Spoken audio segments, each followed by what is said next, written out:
সপ্তম শ্রেণীর প্রথম অধ্যায় স্বাস্থ্য শারীরিক শিক্ষা মৌলিক ধারণা। শিক্ষা ও শারীরিক লক্ষ্য।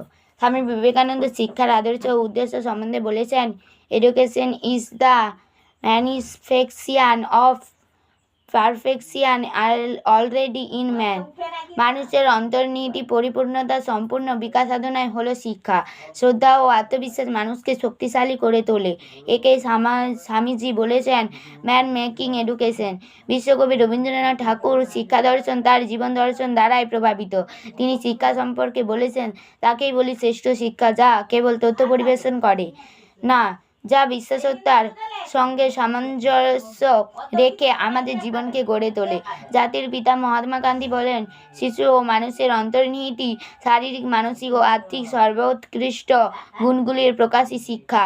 শারীরিক কার্যক্রমের প্রয়োজনীয়তাকে স্বীকৃতি দিতে গিয়ে গ্রিক দার্শনিক প্লেটো বলেছেন যে শারীরিক ক্রমহীনতা প্রত্যেক মানুষের উত্তম শারীরিক অবস্থানকে ধ্বংস করে। অপরদিকে অঙ্গ সঞ্চালন ও পরিকল্পিত শারীরিক ব্যায়ামের রক্ষা করে এবং সংরক্ষণ করে। গ্রিক দার্শনিক অ্যারিস্টটল বলেছেন, সুস্থ শরীরে সুস্থ মনের সৃষ্টি করাই হলো শিক্ষা।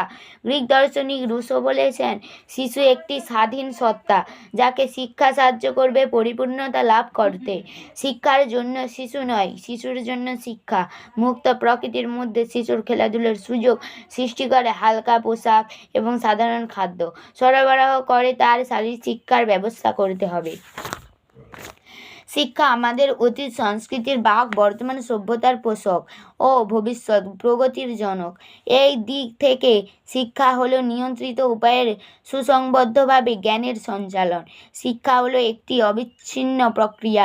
বাস্তবিক পক্ষে শিক্ষাই জীবন এবং জীবনই শিক্ষা।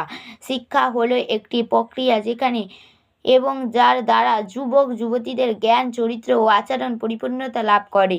জীবনব্যাপী শিক্ষার লক্ষ্য জ্ঞানার্জন বা জানার জন্য শিক্ষা, কর্মের জন্য শিক্ষা বা কর্মদক্ষতা অর্জনের জন্য শিক্ষা, সকলের সঙ্গে মিলেমিশে বাঁচার শিক্ষা বা একত্রে বসবাসের শিক্ষা, মানুষ হয়ে ওঠার জন্য শিক্ষা বা প্রকৃত মানুষ তৈরির জন্য শিক্ষা।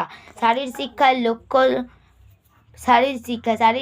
শারীরিক ক্রিয়াকৌশল ও শারীরিক কসরতের অভিজ্ঞতার মাধ্যমে সুস্থ শরীর ও মন গড়ে তোলার জন্য যে শিক্ষা লাভ করা হয় তাকে শারীরিক শিক্ষা বলে। শারীরিক শিক্ষার লক্ষ্য হলো শারীরিক ক্রিয়াকৌশলের মাধ্যমে বাস্তবিক পরিপূর্ণ বিকাশ সাধনা।